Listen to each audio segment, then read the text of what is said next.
충성! 안녕하십니까 시청자 여러분, 예비역 육군대위 황서진입니다.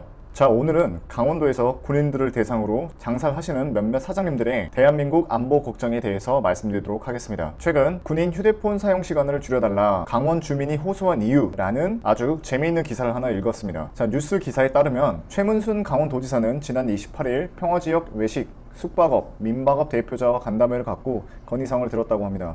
간담회에서는 강원 지역 군 부대 축소 이전이 가속화되며 이어지고 있는 이 지역 상권 붕괴 대책 방안을 논의했다고 하는데, 접경 지역에 거주한 주민들은 군 장병들이 부대 내 스마트폰 사용 이후 가족들과 영상통화나 지속적인 연락이 가능하다 보니 면회객이 줄어들게 되어 매출이 무려 40%나 줄어들었다고 합니다. 자, 이 기사 내용 중에 저는 크게 세 가지가 눈에 띄었습니다. 첫 번째는 병사들 휴대폰 사용 시간은 1시간에서 2시간으로 조정해달라. 두 번째는 관할 지역 내 특별 외박을 2개월에 1회씩 허용하게 해주고 신병교육대 외출 시간을 1박 2일로 연장해달라. 세 번째, 군부대 내에 운영하는 복지회관을 폐지해달라라는 총 3가지의 요청사항이었습니다. 지금 이 요청사항에서 들어보는 시청자분들께서도 매우 황당하고 어이가 없으실 겁니다. 그럼 오늘은 이 말도 안 되는 3가지 요구사항에 대해서 정확한 제 의견을 전달하도록 하겠습니다. 자, 1번, 병사들 휴대폰 사용 시간을 1일 1시간에서 2시간 이내로 조정해달라라는 의견에 대한 제 의견입니다. 아시다시피 2019년부터 해서 육군 전 부대에서는 현재 일과 시간 이후와 주말 시간 개인 정비 시간에 부대 내에서 병사들 개인 휴대폰 사용이 가능하게 되었습니다. 처음에는 우려도 매우 많았으며 저도 이전 영상에서 이 병 휴대폰 사용에 관한 우려사항을 표출했었지만, 현재 현역에서 근무하고 있는 제 동기들을 통해서 확인해 본 결과 이러한 우려사항이 발생하기도 하지만 실제로 긍정적인 측면이 매우 많다고 하였습니다. 제가 현역에 있었을 때 있었던 일입니다. 소대장 때 있었던 일인데, 갑자기 제 소대원의 어머니로부터 전화가 오게 되었습니다. 무슨 일인지 들어보니 아들이 1개월 동안 연락이 되지 않는다. 혹시 부대 내에서 무슨 일이 있는 거 아니냐, 너무 걱정이 돼서 연락을 했다라고 저한테 이렇게 전화를 해주셨습니다. 확인을 해보니까 그 병사는 특별한 사항이 없었고 본인이 단지 집에 전화하기 귀찮다는 이유로 전화를 안 했습니다. 즉 집에 전화할 시간에 여자친구와 전화를 했던 거죠. 그렇지만 부모님에게 있어 아들이 연락이 되지 않는다는 건 엄청나게 걱정스럽고 우려가 되는 상황입니다. 하지만 요즘 휴대폰을 사용함으로써 이러한 문제점은 더 이상 발생하지 않죠. 언제든지 사회와 소통을 통해서 가족, 친구, 여자친구와 지속적인 연락이 하다 보니까 부대 내 적응을 조금 더 빨리 할 수 있고, 그리고 각종 내무 부조리도 많이 사라졌다고 합니다. 그리고 가장 긍정적인 측면은 부모님으로서는 자식이 잘 있다는 걸 계속해서 확인할 수 있으니까 정말 마음이 놓일 수밖에 없는 거죠. 이러한 사례를 보면 우리가 알 수 있는 것처럼 군도 변화하고 있습니다. 예전처럼 계속해서 채찍만 하는 게 아니라 병복지라는 당근을 주면서 군 전투력 향상에 집중을 하고 있는 걸 우리가 알 수 있는 겁니다. 이런 긍정적인 측면이 많은 휴대폰 사용에 대해서 단지 자신들의 이익을 위해서 병사들의 휴대폰 사용 시간을 줄여달라는 건 정말 말도 안 되면서 받아들여지지도 않겠지만, 혹시나 이게 받아들여질 경우에는 정말 특정한 한 지역의 요구사항으로 인해서 육군 전 부대가 지침사항을 다 변경을 해야 된다는 건데, 이러한 거는 정말로 이기주의의 끝을 보여주는 거라고 저는 개인적으로 그렇게 생각을 합니다.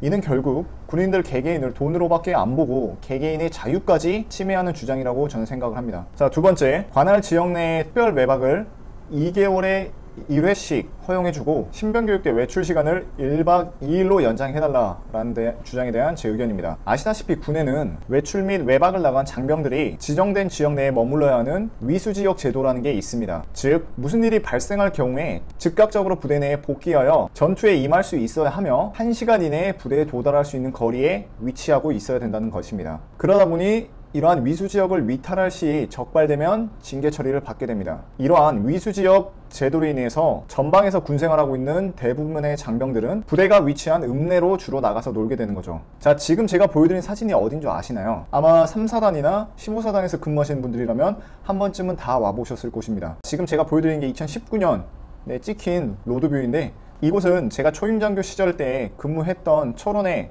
와수리, 즉 와수베가스라는 곳입니다. 전방에서 군생활을 해보신 분이라면 알겠지만 지금 이 와수리라는 곳도 매우 열악하지만 이곳보다 더 열악한 곳도 저는 있을 거라 생각을 합니다. 그러면 이러한 열악한 곳에 젊은 장병들이 외출 및 외박을 나오게 되면 과연 여기서 뭘 할까요? 제 경험을 토대로 말씀을 드리면 1. 단체 외박을 나옵니다. 2. 외박을 나왔으니 다같이 삼겹살에 소주를 먹습니다. 3. 게임방에 가서 롤을 합니다. 4. 배가 고프니 저녁엔 목살에 소주를 먹거나 짜장면에 짬뽕을 먹습니다. 5. 다시 게임방을 가서 롤을 하거나 아니면 몇몇 인원들은 당구장에 가서 당구를 칩니다. 6. 시간이 되었으니 게임방에 가서 밤새 게임을 하거나 아니면 숙박업소에 가서 분대원들과 다 같이 소주를 마시며 하루를 보냅니다. 이게 일반적인 전방부대에서 외출 외박을 나갔을 때 장병들이 노는 패턴일 겁니다. 이런 식으로 전방에 있는 장병들은 외출 및 외박을 나가게 되면 당구장, PC방, 중국집, 고깃집, 숙박업소 이런 식으로 매우 한정적인 곳만 가는 거죠. 이러한 점을 알고 접경지역 내에 위치한 상인들이 장병들을 대상으로 폭리를 취해서 말들이 매우 많이 나왔었죠. 언론에서도 몇 번 나왔던 적이 있던 걸로 알고 있습니다. 지난 2월에도 강원도 양구군에서 군대 내 평일 외출 승인 후에 PC방 전체 가격을 2,000원으로 담합했다는 말이 나와서 매우 논란이 되었습니다. 잘못된 기사라고 정정 보도가 나오기도 했었지만 제 생각엔 절대 결코 그게 과장이 되었다고 생각하지 않습니다. 이미 저도 소대장 때 경험을 다 해봤었기 때문이죠. 국방의 의무를 위해서 자신의 20대를 희생하는 젊은 친구들에게 어린 친구들의 월급이 올라간다, 평일 외출 외박이 가능해진다라는 말을 듣고 PC방, 숙박업소, 각종 식당 등 폭리를 취함으로써 결국 본인들의 호주머니를 채우게 되는 겁니다. 우리가 여기서 알아야 될 게 우리 군인들의 징집 사유는 아직까지 휴전국이며 언제 터질지 모르는 이 전쟁에 대비하기 위해서임이지 결코 누군가의 주머니를 채워주기 위함이 아닙니다. 자, 세 번째.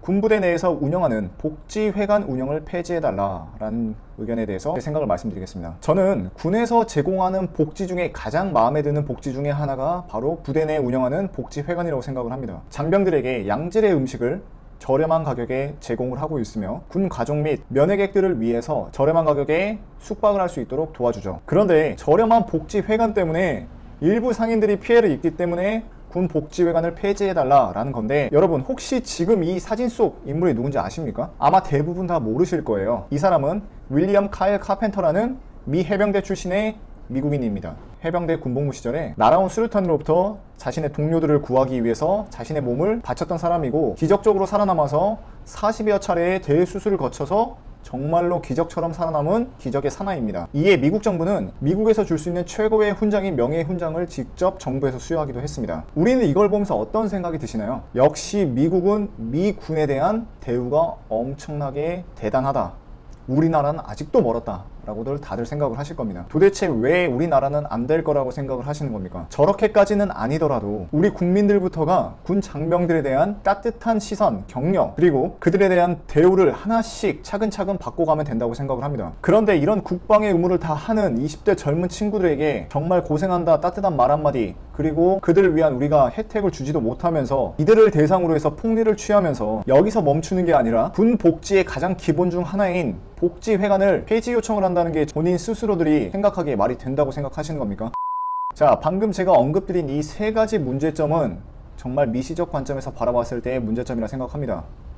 거시적 관점으로 바라보았을 땐 이 국방개혁 2.0 정책에 따라서 군부대 축소 이전으로 인해서 강원도 상권의 피해 우려라는 점인 겁니다. 지금 강원도 접경지역에 위치한 철원, 양구, 화천, 인제, 고성 등 거주하는 인구가 대략적으로 15만 명이라고 합니다. 그리고 이곳에 주둔하는 군 병력이 대략적으로 10만 명이라고 합니다. 수치상으로 보면 대략적으로 인구의 67%가 군 병력들이 차지하고 있다는 걸 우리가 알 수가 있는 겁니다. 그런데 진짜 문제는 이 병력들이 군부대 이전으로 인해서 축소가 됨에 따라 지역 상권 붕괴가 될 수 있다는 점이죠. 현재 대한민국 군은 국방개혁 2.0 정책을 통해서 선진화된 무기체계를 개발하여 인구 감소라는 문제점에 대비하고 있습니다.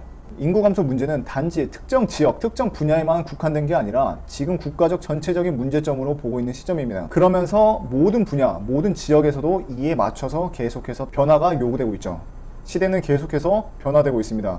이전 방식을 계속해서 고수하게 된다면 그곳은 결국 도태하고 기억 속에서 잊혀질 수밖에 없다고 저는 생각을 합니다. 앞서 언급드린 이 세 가지 사항에 대해서 요구한 거는 결국 1차원적 접근으로밖에 바라볼 수가 없습니다. 이러한 접근 방법은 결코 국민들에게 지지를 얻을 수 없으며 오히려 반감만 사는 행동이라고 저는 생각을 합니다. 왜냐하면 모두가 그런 바가지는 한 번씩은 다들 겪어봤으니까 알고 있을 겁니다. 즉 이러한 요구사항은 우리 국민들 눈에는 바가지 요금을 통해서 본인들의 주머니만 채우려는, 즉 군인들을 봉으로밖에 본다는 생각을 안 하게 될 겁니다. 이러한 문제점의 접근 방식을 조금 생각을 바꿔서 이 지자체와 협의를 해서 다양한 사람들을 유입시킬 수 있는 관광 산업을 개발하고 도와달라고 요청을 해야 되며 군인들과 군 가족들을 대상으로 폭리가 아닌 정말로 다양한 혜택 등 그들에게 잊지 못할 서비스를 제공함으로써 그 지역에 좋은 이미지를 각인시켜주는 게 훨씬 더 좋을 거라고 저는 생각을 합니다. 왜냐하면 내가 전역을 하거나 전출을 가더라도 내가 그 지역에 대해서 좋은 이미지만 있고 정말 여행 가기 좋은 인식이 있는 그런 관광지라면 반드시 사람이라면 그 지역을 다시 한번 방문하게 되어 있습니다. 자, 오늘의 결론. 군인은 유사시 자신과 가족 그리고 우리 국민을 지켜줄 수 있는 유일한 집단이자 매우 소중한 집단입니다. 결코 우리의 봉이 아니며 우리의 호주머니를 채워주기 위한 집단이 아니라는 점 반드시 명심 부탁드리겠습니다. 오늘도 영상 시청해주셔서 너무 감사합니다.